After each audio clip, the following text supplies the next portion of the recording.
Halo teman-teman semuanya, selamat bergabung kembali di channel YouTube Mr. Adil Sofi TV. Dan di konten kali ini spesial, kita akan mengulik perjuangan dari tim nasional Indonesia yang akan mulai berjuang besok sore di pertandingan babak ketiga kualifikasi Piala Dunia 2026 zona Asia. Dimulai dengan perjuangan yang akan bermain tandang kita lawan Australia dan juga nanti kita akan bermain kandang tanggal 25 Maret lawan Bahrain. Ya, saya tidak akan sendiri karena nanti saya akan bahas bersama dengan salah satu partner saya. Pasti kalian sudah tahu dong siapa partner saya, ya. Makanya jangan lupa untuk stay tune terus di channel YouTube ini. Sebelum menonton video ini, jangan lupa tekan dulu tombol subscribe supaya kalian tidak ketinggalan video-video terbaru dari channel ini berikutnya, ya. Selamat menyaksikan konten ini. Ciao.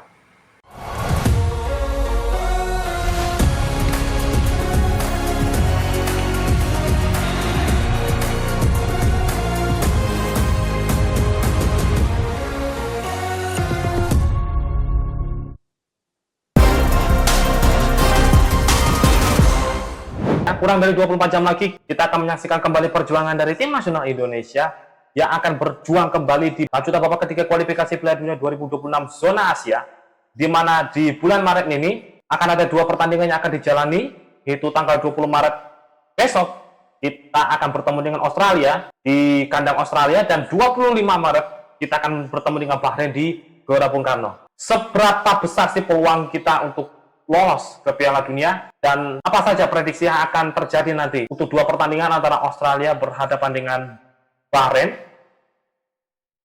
Saya sudah bersama dengan seorang partner saya, ini dia, Pak Supardi, luar biasa. Selamat malam, Pak. Selamat malam. Iya, kita akan Salam olahraga. Salam olahraga. Ya, kita akan membahas ya bagaimana persiapan dari tim nasional Indonesia jelang menghadapi Australia di babak ketiga kualifikasi Piala 2026 yang akan away dulu ke Australia sebelum nanti di tanggal 25 kita akan main kandang menghadapi Bahrain. Mungkin saya akan mulai dulu dengan ini karena kan pelatihnya ganti nih. Ya, pelatihnya ganti nih. Sekarang Patrick Kluivert bersama dengan dua asistennya, Alex Pastor dan Denny Lanzat. Ya, pasti banyak yang akan beranggapan bahwa kalau udah ada pelatih baru, pastikan berarti masyarakat juga punya harapan dong terhadap pelatih baru. Otomatis kalau sudah pelatihnya baru, berarti harapan kita punya harapan juga. Harapan kita tetap sama untuk lolos ke Piala Dunia. Nah, mungkin singgung sedikit dari pergantian pelatih dari Sintayong ke Patrick Kluivert ini. Ya. Jadi untuk semua itu kalau menurut saya itu tujuan dari persatuan sepak bola seluruh Indonesia itu yang pasti adalah prestasi. Ya, kita tidak tahu memang yang terjadi kemarin dengan Coach Sintayong. Mungkin itu rahasia dapur PSSI lah, seperti apa. Tetapi kalau sebenarnya banyak masyarakat yang merasa sayang ya kalau Sintayong diganti pada saat tim nasional lagi bagus-bagusnya. Kita habis ngalahin Arab Saudi yang secara kualitas ada di atas kita, pelangganan Piala Dunia ya salah the Big Four Asia lah Arab Saudi itu. Kemudian di tengah euforia supporter yang gembira dengan pencapaian timnas dengan 2 golnya si Marcelino, tiba-tiba ada pergantian pelatih. Tetapi kita harus move on menurut saya. Dengan pergantian pelatih ini tentu kita juga masih punya harapan yang sama ya. Punya harapan yang sama tentang tim nasional kita yang lagi berjuang di round 3 ini, supaya kita mencapai, kalau bisa doa kita bersama itu kita lolos langsung ada peringkat 1 Jepang, karena kita nggak mungkin lagi kejar poinnya Jepang.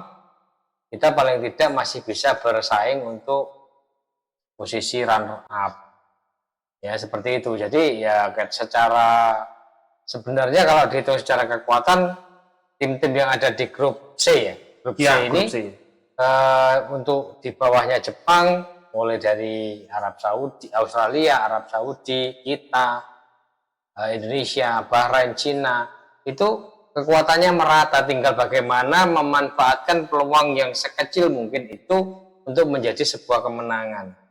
Ya. Semua sudah pasti akan semua berbenah ya. Tim-tim yang kemarin itu sudah melaksanakan pertandingan kemarin itu semuanya berbenah untuk menghadapi matchday yang sekarang ini, matchday yang ke-7 ya, matchday ke-7 ini semua sudah berbenah, ada matchday ke-7 kan ke-8. Dan semua tim nasional pasti punya target, tidak terkecuali Indonesia. Indonesia itu memang antusiasme masyarakat bola Indonesia luar biasa, karena baru kali ini kita itu mengalami atau masuk ke round 3 capaian poin di atas negara Asia Tenggara semua. Pernah Thailand ikut sampai round 3, pernah Vietnam. Tidak ada yang mencapai poin seperti kita. Maksimal kemarin yang didapat sama Vietnam itu hanya 4. Yang didapat sama Thailand itu hanya 1. Ya. Nah, jadi seperti itu, makanya kita boleh mempunyai harapan yang tinggi. Saya pun punya harapan yang tinggi, tapi kita juga harus mendukung mendukung dengan doa lah, dengan semampu kita, karena kita nggak mungkin ikut berlari di lapangan. Kita berdoa, tapi kita mencermati situasi persepak bolaan dari negara lain juga. Kalau semuanya berbenah, kemudian semuanya juga melakukan terobosan-terobosan, ya mudah-mudahan kita bukan mudah-mudahan, kita realistis lah, realistis. Ya, realistis ya. Kalau yang terjadi mungkin nanti di Australia itu kita tidak bisa menang, ya itulah hasil yang terbaik. Ya. Tapi kalau keyakinan saya itu kalau di sana itu menang, kita itu kuncinya lolos ke Piala Dunia itu menang di Australia. Kalau kita menang di Australia sudahlah, itu pasti kita lolos ke Piala Dunia, yakin saya. Pasti lolos Piala Dunia. Siap. Indonesia itu akan berkembang di Piala Dunia kalau kita menang lawan Australia. Tapi kalau kita imbang lawan Australia atau kalah, ya tidak bisa tawar-menawar lagi di pertandingan melawan Bahrain dan terakhir melawan Cina. Belum terakhir sebenarnya melawan Cina, tapi anggaplah kalau melawan Jepang itu kita pasti nggak tahu. Kalau hati kecil saya pengennya menang atau imbang, hati kecil saya, tapi kenyataan di lapangan masih sulit untuk mengatasi kemapanan sepak bola Jepang pada saat ini. Nah, jadi, itu sedikit ulasan saja. Kalau harapan kita semua masyarakat bola Indonesia, pencinta timnas, ya kita ingin timnas ada di Piala Dunia apapun jalannya, mau lewat round 4, mau lewat round 5. Kita pokoknya berharap bahwa Indonesia itu bisa lolos. Syukur-syukur bisa lolos langsung. Wah, ini the best. Ya, oke. Luar biasa ya. Jadi boleh optimis, tapi tetap realistis dengan apapun nanti hasilnya. Ya, mungkin kita akan flashback lagi klasmen sementara sebelum pertandingan besok lawan Australia. Ini dia, tetap. Nah, ini dia. Kita ada di posisi ketiga. Ya, ada posisi ketiga. Kita hanya kalau lawan Arab Saudi itu kita kenapa di atas Arab Saudi hanya head to head menurut saya. Ya. Head to head. Kita kalau mau selisih golnya sama, poinnya sama. Kalau sama Bahrain sama Cina kita unggul selisih gol. Ya. Itu aja. Kalau sama Arab Saudi itu semuanya sama. Cuman mungkin head to head karena Arab Saudi kalah dari Indonesia. Ya.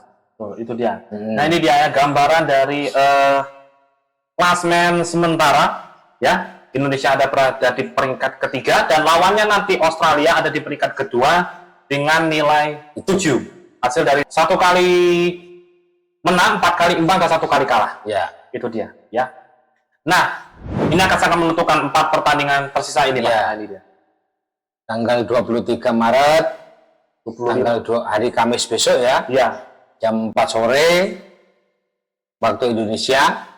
Kita akan menghadapi tim kuat Australia di kandang sana, di kandangnya Australia. Di Allianz, di Stadion Allianz. Ya, di Allianz di Sydney. Jadi ya kita ini tetap seperti doanya Egy Maulana Fikri lah. Egy Maulana Fikri itu terpilih menjadi salah satu pemain yang akan dibawa ke Australia, tiba-tiba dia cedera. Semua dia enggak ada cedera hamstring ya, Iya. ada cedera. Doanya Egy, ya kita menang lawan Australia. Sebagai orang Indonesia, saya pun berdoanya sama kayak Egy. Kita menang lawan Australia. Kalau orang Indonesia itu berdoanya kita imbang atau kita kalah lawan Australia, ya salah berdoanya. Semuanya berdoa kita menang lawan Australia. Perkara hasilnya, yaitu nanti kita lihat di lapangan. Iya. Ya, kita lihat di lapangan. Makanya kalau kita lihat bola itu, ya memang kadang baper, kadang marah, ya, kadang emosi, kadang ingin nangis.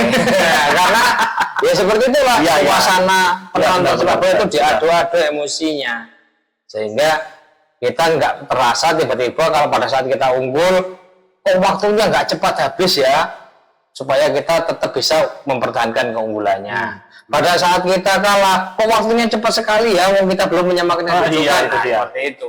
Itulah pikiran penonton sepak bola seperti saya.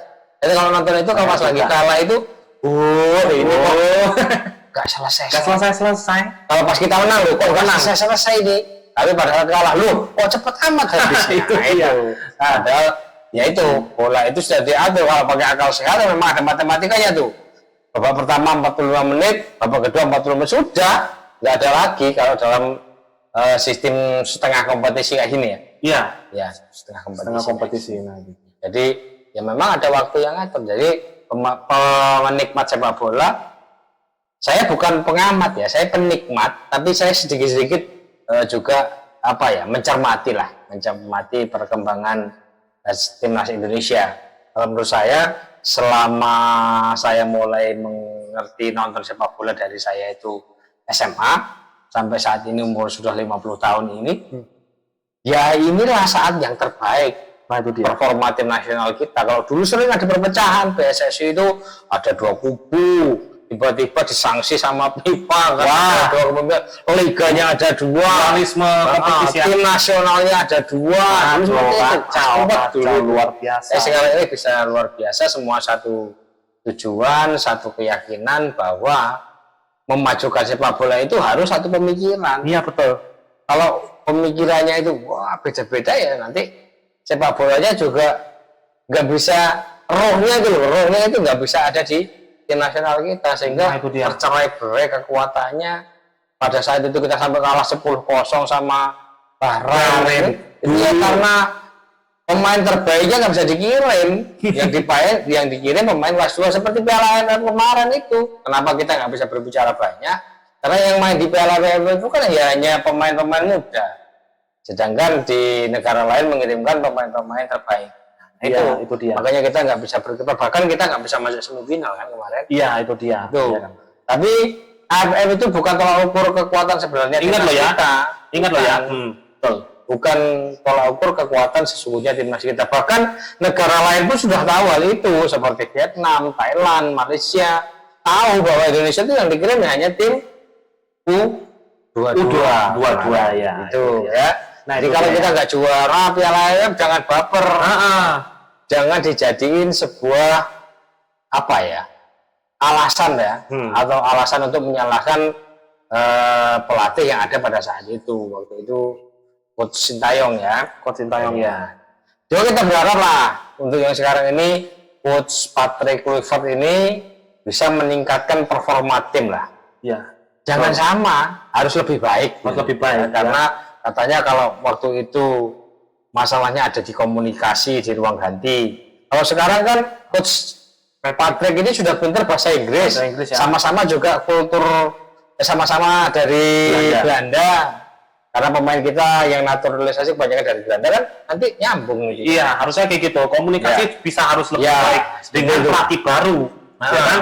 Otomatis kalau komunikasinya baik antara pelatih dengan pemain, ya kan? Otomatis ya nanti pemain itu gampang bisa nerjemahin strategi di atas lapangannya, ya. Oke, itu dia tadi ya. Jadi kita tetap harus optimis dengan laga menghadapi Australia, dan kalau perlu dua laga yang akan sangat menentukan ya, lawan Bahrain dan lawan China ya. Karena mau tidak mau ya, kita harus menang karena kita main di kandang. Seperti itu kan Pak? Ya. Kalau saya seperti ini sebenarnya. Ya. Sebenarnya ini kalau misalnya dari 4 pertandingan sisa ini, kalau menurut analisa saya Indonesia itu mencapai hal seperti itu sudah bagus. Menurut saya nih, kalau kita bisa imbang melawan Australia, menang melawan Bahrain, menang melawan Cina, kalah lawan Jepang, itu sudah pencapaian yang bagus. Ya. Tetapi kalau seperti ini juga, itu tadi pencapaian yang luar biasa. Ya, itu tadi ya. Tapi kalau kita ini bisa kalah lawan Australia, nah, kalah lawan Australia ya, menang lawan Bahrain, menang lawan Cina, kalah lawan Jepang. Itu kita juga sudah masuk ke round 4. Tergantung negara lain juga pertandingannya seperti apa. Kalau negara lain juga mengalami grafik yang sama atau mengalami situasi yang sama dengan kita, ya, betul. Artinya peluang untuk kedua pun walaupun dengan 12 poin masih ada loh. Tergantung selisih gol biasanya ya. Selisih gol atau tergantung head to head tadi. Ya, tapi segala kemungkinan masih terjadi lah. Kemungkinan masih ya. Bisa terjadi. Tapi kalau kita mau luar biasa yang the best ya tadi, ngalahin Australia, ngalahin Bahrain, ngalahin Cina, terus lawan Jepang. Sudah, itu sudah masuk ke Garuda, itu sudah menancapkan apa cakarnya ya ke Piala Dunia yang akan digelar tahun 2026 itu. Nah itu dia ya teman-teman ya.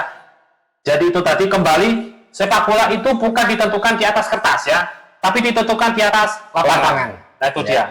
Dan kalau kembali jadi catatan bola itu bulat ya, betul dia. Nah kalau kita sudah lihat klasemen sementara nih, gambaran klasemen seperti apa? Kita sudah lihat bagaimana 4 pertandingan tersisa yang akan dijalani oleh tim nasional kita seperti apa. Nah kita akan sedikit mengulik nih prediksi line up dari 2 pertandingan sekaligus ya Pak ya. Ya. Australia dan lawan Bahrain. Ya. Kita akan lihat bersama-sama. Ini dia line up untuk pertandingan away lawan Australia. Ya. Dari prediksi kita, ya kita sudah menentukan formasinya itu adalah 3-4, 3-4-1-2 atau 3-5-2. Ya.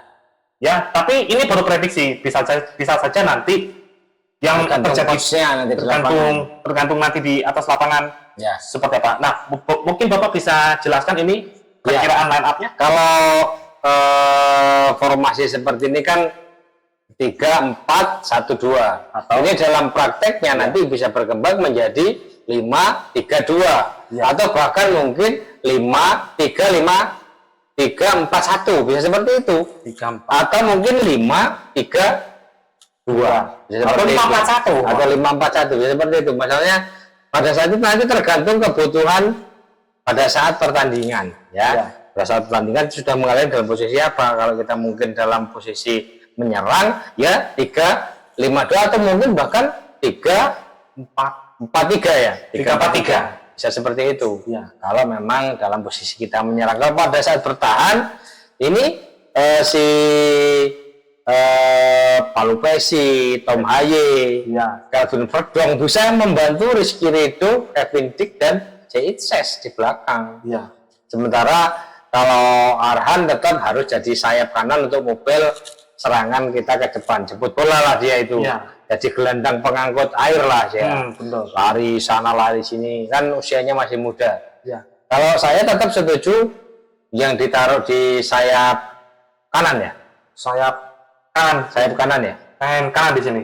Oh, sayap kiri berarti. Ini Arhan. Kiri. Sayap kiri tetap Arhan, sayap kanannya tetap si Verdong. Ya. Karena memang dua-duanya itu punya kecepatan. Punya kecepatan, punya apa namanya? Punya penguasaan bola yang baik lah mereka itu. Ya, betul. Sehingga nanti mobilitas dari menyerang ke bertahan nanti akan stabil itu.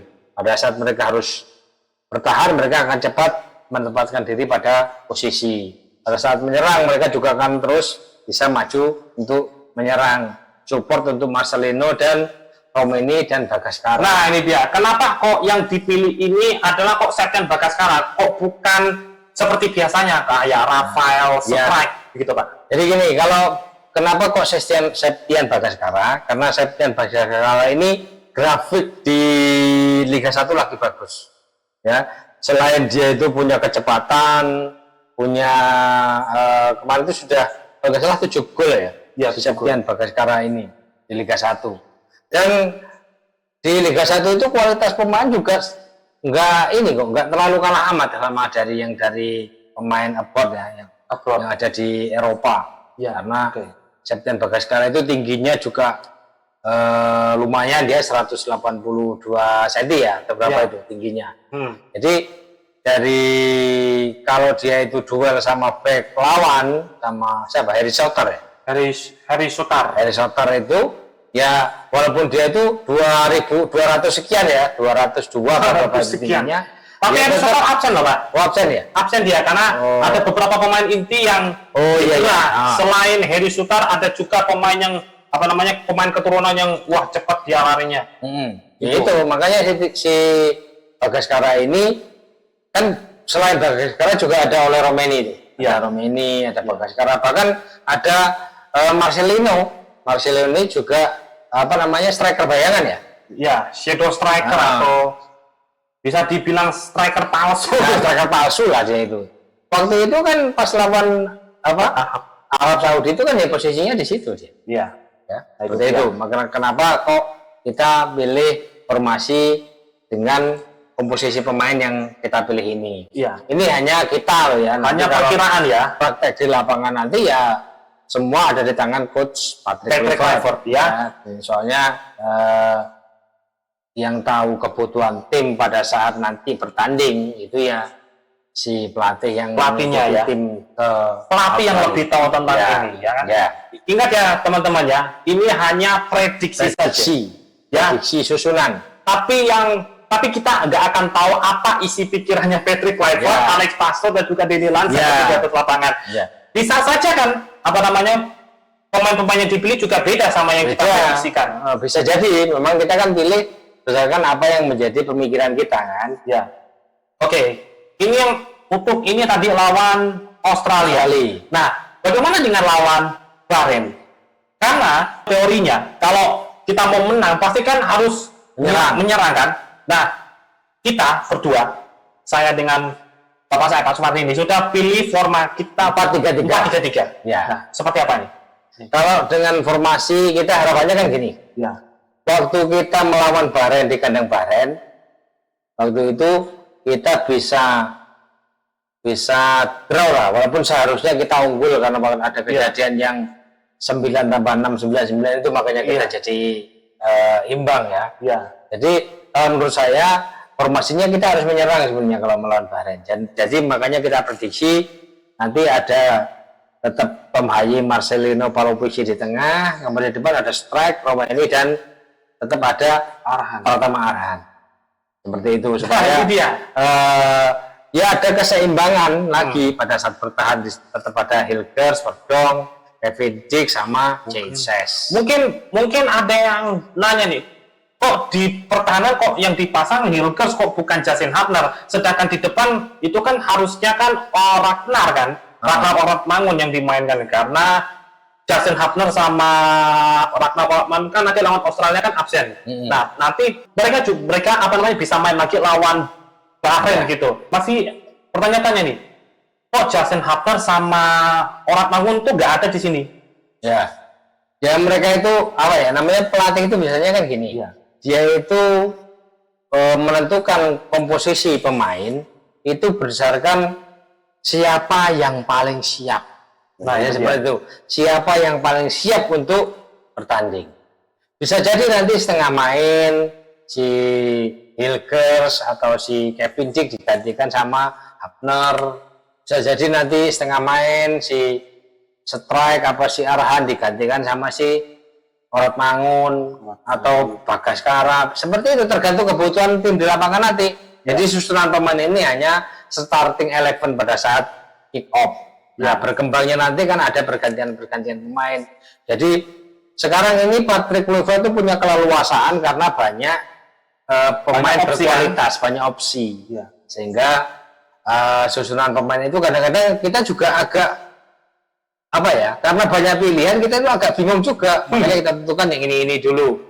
Ya. Tapi kalau menurut hati saya itu harus ada orang Indonesia asli yang menjadi starting 11 supaya ada wajah Indonesianya lah Ya, di benar.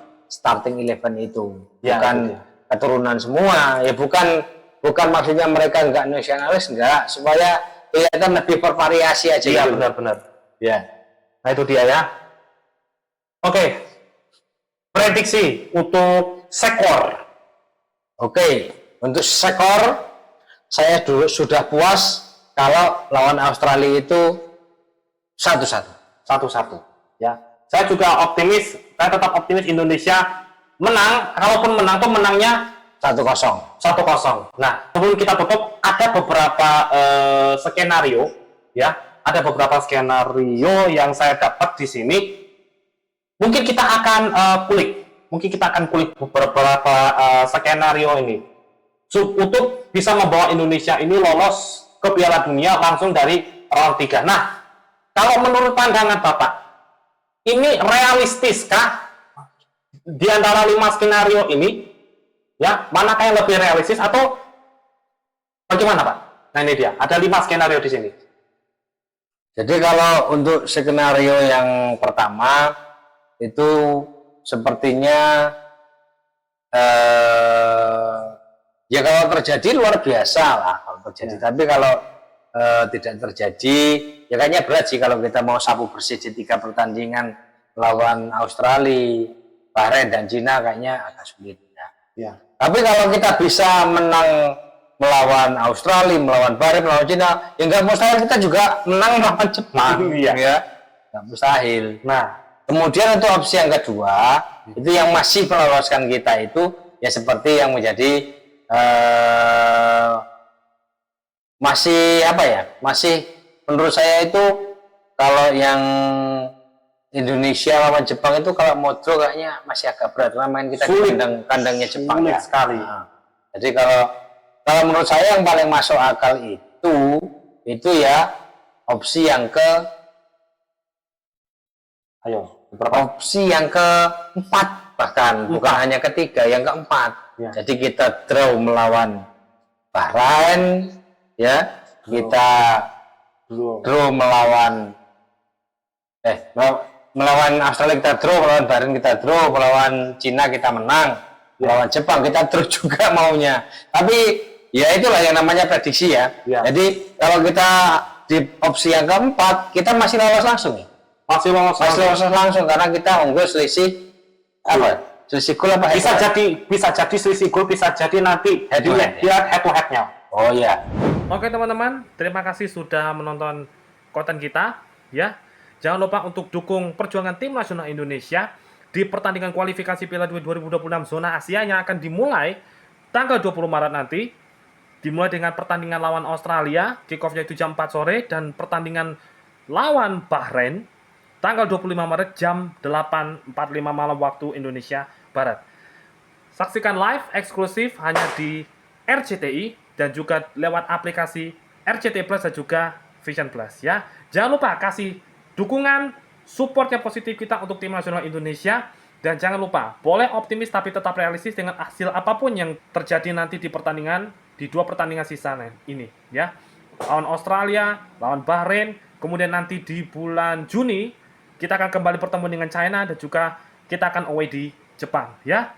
Thank you sudah nonton konten ini teman-teman semuanya. Kalau kalian suka sama konten ini, jangan lupa untuk like, komen, dan share video ini ke teman-teman kalian. Jangan lupa juga untuk subscribe YouTube channel Mr. Adil Sofi TV. Jangan lupa juga untuk nyalakan lonceng notifikasinya untuk update video-video terbaru dari channel ini selanjutnya ya. Mohon maaf ya tadi agak kepotong karena masalah audio, tapi gak apa-apa. Yang penting kalian bisa menikmati konten ini. Terima kasih sudah menonton ya. Salam sehat selalu.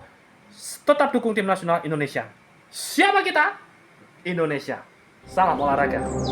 The lands of the spectacular, diverse, and the free. Prepare to welcome the footballing world. A first of its kind event. 48 teams, 16 cities, across 3 great countries. A celebration of excellence, a coming together of cultures and fandom. Vibrant and bright, loud and proud. There's no better place for it. This will be big. From the mountains to the coast and everywhere in between. A party for the people and the players. The goal, well, that's clear. Sporting immortality. To achieve it, perfect precision, athleticism and determination, talent and teamwork. Fight, not flight. Standing up, shouting out, and showing the world we're here to play.